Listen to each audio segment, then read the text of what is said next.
Greetings, fellow hitchhikers and pilots.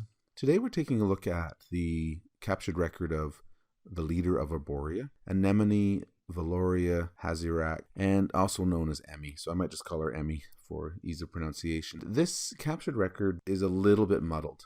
If you take a look at the record itself and you jump to the end, there's a little comment here. It says, "Those who skip to the end. Hi, I'm an enemy, and I've overshared significantly, muddied the waters further.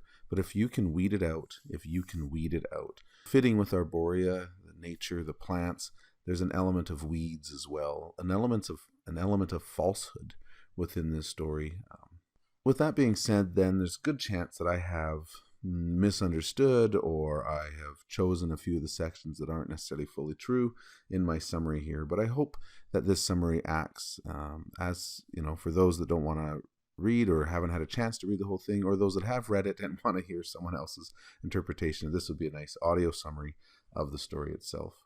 So we'll go a little bit into the background and context of Arboria and some of the history to get a sense of what happens and what are the highlights and what creates what shapes our main character in the story. So going back a little in time, we have in Arboria the new growth.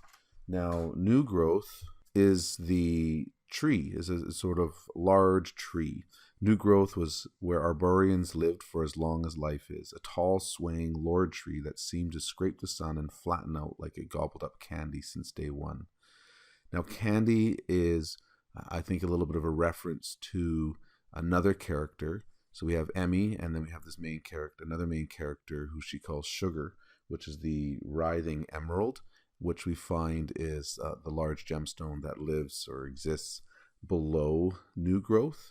We find that out later. So she calls the writhing emerald Sugar, and also refers to him as a space name, as like big candy or rock candy. I think that's a small reference there to this tree, this large tree that's been drawing its strength, its life from the gemstone, the Aeon gem. It's sort of like an eternal gem that's below the tree. It was big. It was enough to house a whole city, but upward development seemed to be how they swung. So I think what we're looking at is our main capital city of Arboria within new growth. Now, there's also a large segment of Arborians that don't live in new growth, that live outside in the surrounding area, and they're called outliers. And I believe they refer to the people living in the tree as earth weavers or tree creeps. In this dull revolution, the outliers start burning and yelling and sort of go to war. It's like a civil war that happens within.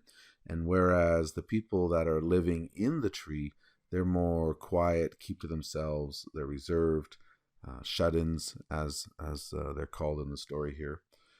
Either way, we end up with this battle that happens during the Dull Revolution, and it appears that Emmy is killed during this battle. But before I go into that account, I just want to set up a little bit of the information that I've been able to glean out of all of this. So this writhing emerald, there's an element of mining that's happening. So a chiseling away of this emerald that's underneath this tree. And these are what we know as soul stones. And these soul stones, they're used to power weapons in some way. That creates a tension for Emmy, our main character. She, as a young child or as growing up, she really just saw them as something that would be used to oppress and to hate, to fuel weapons. But after the events of the Dull Revolution and her death, she ends up kind of merging with this writhing emerald, such that they become a union where they sort of complete each other. And she starts to see that the soul stones actually are a way that transport emotion, that they are effectively the fire of love, or fuel for a love. And so she forms a connection with them, and it somehow gives her life. I don't fully understand what's happening there, or whether it's almost like Arboria is stuck in some sort of zombie world, but I don't think it is. I think it's just me trying to interpret it all. Either way, let's take a moment here. Let's jump to the section where we find out what happens to Emmy in the battle. Death was in the spines of the Arborian outliers. They charged opposite from me in a surprise attack. They weren't looking after me or acting in fury of my near death. In fact, I was almost trampled. They were after the earth weavers, those who walk in the halls of the tree, and were just becoming able to speak to their neighbors, thanks to the soul stones and the emotions they transport. The skirmish didn't last long, but this time there were a few dead earth weavers. That was progress to the revolutionary freaks, a field of outlier corpses and a couple of successful shots back. I didn't bother asking my parents if I did a good job. I did do a good job, considering the peril, and they didn't care. They just fueled their stolen weapons with my theft and turned their backs to me. Some of the weapons almost blew up. I was a soldier now. Can you believe it? I went to sleep to the sound of a party, or a funeral maybe. It didn't matter. I was still just a piece of meat who could run fast. Long live the uprising. So we have this moment in time where Emmy kind of becomes her own person, I suppose, and is starting to see that she is just like a weapon, like a tool of the battle that her parents are obsessed in. Now, either at a different point in the battle or re-looking at what happened in the battle, we'll jump into the story here. I wanted to help, though, to be looked at. My words were something exactly like, "Dad, can I help in some way?" And he looked at me for a few seconds. I won. I was the center of his attention, and I wasn't beaten for it. Dad then turned his back to me and walked away. He armed himself and rushed in the direction of the emerald. Friendly fire blew off his legs. I almost ran to help, but hid in a ditch instead. I did not feel like a coward. I felt like I wasn't killed by friendly fire. My father died there, bleeding to death, asking for my help. I did help him. Not then, though. I already got the attention I needed. For later, I assisted the man. Now, what we find here is that Emmy is desperate for some sort of attention or affirmation. At least I get that sense. She's the only one of the leaders to speak directly to the reader in a way of recruitment. She's almost like a commercial or an advertisement where promising one thing or declaring one thing, but you kind of know that it isn't fully true or that there's a bit of a misrepresentation going on. There's definitely an element of sex sells in Arboria and sort of a promise of nudity and nature loving. But when you look closer, you're not sure that they're fully alive. I think maybe. I'm not sure. Anyways, there's a couple references in there that she talks about with her father and desperate for his attention and affirmation. And she calls him a one-eye for a while, and then at a certain point she sees him as a two-eye. And I don't know if that means in terms of literal, like he lost an eye in the battle, or if it's more metaphor where he only has single vision, the war, the revolution, or something like that. Where after she has this unveiling or realization, she's able to see deeper and see that he is truly a two-eye, that he's able to see the world wholly. I'm not sure. There's some things going on with her father that she struggles with. And in terms of her mother, we can get a sense of the relationship of Emmy and her mother with what happens next in the battle. A mile-long scream was directed at the mutilated body. She seemed angry at him, like he forgot to close the door. Mum charged forward, grabbing me by the wrist to follow. I didn't look at her face, so I couldn't tell what emotion was driving this. I thought, if she didn't hand me her sidearm, that must mean... This wasn't the first time she'd used me as a human shield, but in my mind I was deciding that this was the final time. As she pulled my wrist, I heard a disgusting sound, dislocated. I cried but laughed while I didn't want to waste the unique moment. It felt like she was ripping my hand off. Who would she slap with a hand so small? At that moment, I fully made my mind to defect from the outliers. If I survived whatever she was planning, I'd start doing a lot of dislocating in general. And then we have this single blast from a Saturnalia rifle, which I kind of find interesting because it has this word Saturn at the root of the word, which may or may not mean anything. Anyways, it kills her mother. And she finds that she's also dead as well. The child is dead. So Emmy is dead. So her father and mother, who she has a very strained relationship with, die in this battle, and so does Emmy. And in the process of this death, she ends up merging with the Writhing Emerald. So when she dies, we have, in a different spot of the story, I'm jumping over to it. When I died, my emerald remembered what happened for me. Seeing such direct cruelty, he ripped the sky open and let out something horrid.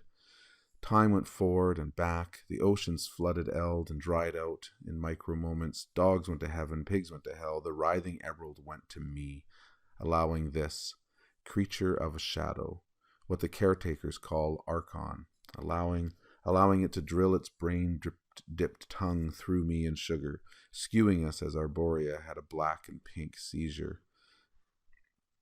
So I'm a little confused through all of this, but I do get a sense of the Archons arriving at this moment somehow. And I don't know if it's coming from the Writhing Emerald, or if at this moment in time you have this like a singularity that happens where you get this condensing of time, where time's going forward and back at the same time, kind of a condensation. And a shadow, we have these references to a shadow, and if somehow in this moment things go bad, either way, we know Emmy is dead, but also alive as she combines with the Writhing Emerald and gets his attention. She's so desperate for attention. She wants her father's attention, her mother's attention. She doesn't want their attention anymore. They were horrible people. She now has the attention of the Aeon Gem, which is each faction has their own gem, so she's become part of this gem. And now she wants our attention as the readers, and she's constantly trying to advertise herself to get our attention as well. We also have a parallel of flowers. She ends up growing out of a flower. We have this garden that she is tending to, but it's not a garden that you would normally think of. It's like a garden underground, perhaps. I don't know what the flowers are. I don't know if the flowers represent every person that dies and grows into a flower, like a blood flower. Yeah, it's a little bit jump around, but I do think that Emmy is able to represent all of Arboria, in part because she was born and raised as an outlier. However, she takes part in a ritual where she consumes a frozen rose, and there is a rose. There's a rose ritual that happens within Arboria that the people that lived in the tree do, and with the help of Ilskagard, with her relationship with the faction leaders, she's able to build the Elder Tree. So she recreates new growth. She recreates this massive tree over top of her in place of the existing new growth tree that was destroyed during the Dull Revolution, I believe. And so she's trying to represent and be able to speak for all of Arboria, because she's taken part in a ritual. She values the tree, or at least has tried to create the tree. And we have this parallel event that happens later on, where in boredom or an intentional mistake, she sprains her wrist in the process of tearing up the ground and transforming nature. And I think that's a parallel to when her mother dislocated her wrist. There's this huge pollen storm, and the pollen storm kills all of the outliers. Things transform. Roses become daisies, grass becomes moss, the harmless become deadly, and the new growth is replaced with the elder tree. So we have this new Arboria, if you will, under the leadership or control of Emmy, who has become one with the gemstone. We have this interaction within the story as well, where we see dialogue between each of the leaders and a few of the caretakers. So Ruin, who I've mentioned in other videos, is active in the Discord. My name is Ruin, so they capture these incoming records, these record keepers, and they will interact with us as pilots and as the story unfolds and give us some information within the Discord. We also get a new caretaker, Rosalie, who has a voice in here, And then we also have Lady of the Flowers. Now, I think Lady of the Flowers is Emmy's sister. Emmy makes mention that her sister, who I believe would be Lady of the Flowers, is actually a bridge between Earth and the plane of Eld. That somehow there's a bridging that happens. And you get a sense that Lady of the Flowers is a little bit frustrated with Emmy and the way she tells her story. She says, "My dear sister, this record is becoming very convoluted. We wish you'd get to the point. I don't mean to act in authority, but our blood flowers need at least one person to read them. I trust your paradise plot is well watered. Please try to treat it like I treat the sunlit garden. Keep your people fed. Oversaturating a blood flower results in deadlines not being met." This reference to flowers and blood flowers, if you go back to the beginning of the account, there's a mention here. It says, "The Lady of Flowers is saturating this captured record in real life, not a joke, blood flowers." So you and I should both introduce ourselves to the audience, huh? So there's a bit of a riddle within this story, and that is, who or what are the blood flowers? What does that mean? And who is the Lady of the Flowers in this connection to Earth? Are we the blood flowers, the readers? Maybe? I'm not sure. Anyways, and before that, she mentions that I pour some source water on the back of an emerald golem. I am at peace. So she's pouring this source water. She somehow has captured a lot of the source water. I get the feeling that she's underground, or that she's somehow away from the sunlight exposure that causes a lot of the problems that we see on the surface that happens to everyone else in the other accounts during the prominence. We have a sunlit garden that tends those flowers, and then we have the source water for her garden. Anyways, I'm going to take a moment and just point out a few other things that I found interesting within the story that may provide a few more layers of understanding of what's going on. Throughout the story, we have these little excerpts that pop in. She almost always says, "Ha!" after each excerpt. So they're just sort of a random little saying that comes in. It says, "With a sudden start, you played the part of a game." If you go through, there's lots of them. It says, "Get behind the diamond mines behind the times." It says, "Scale in time and scale in time. Being on fire is boring when you've burned in hell already. I have nothing but time." These excerpts that just appear within the story, I don't know where they're coming from. I don't know how they're connected. I do get a sense that all of history or all of understanding is sort of muddled and jumping around and appearing. And I almost get a sense that Emmy, our leader here, is living in some sort of timeless space of hell and trying to interact with the other factions. That's another important point that's made very clear within this story, is that each of the faction leaders actually care about each other and their family. We know historically there has been lots of tension between the factions, but each faction has had an uprising and a transformation of some sort. We have the Locrian Empire, who now has a new leader. We have the Ilskagardian Empire that now has a new leader. And Arboria, effectively, now having a new leader and a new tree that's hollow and made of planks. But Laurel from Ilskagard teaches Emmy from Arboria how to get the tree to sway so it is more lifelike, that it's able to respond to the wind instead of this stalagmite sticking up from the ground, stiff. And there's an interesting situation there, because Laurel is all about the truth and all about mechanical engineering and design. And in a way, by helping Emmy make her tree sway more, he's helping her in the lie. So he's like assisting her in lies, in his attempt to make things more real or more truth-like. So there's a tension that's there. And you also have the rituals of the Locrian Empire that Emmy is participating in Arboria. Not the same rituals, but rituals nonetheless.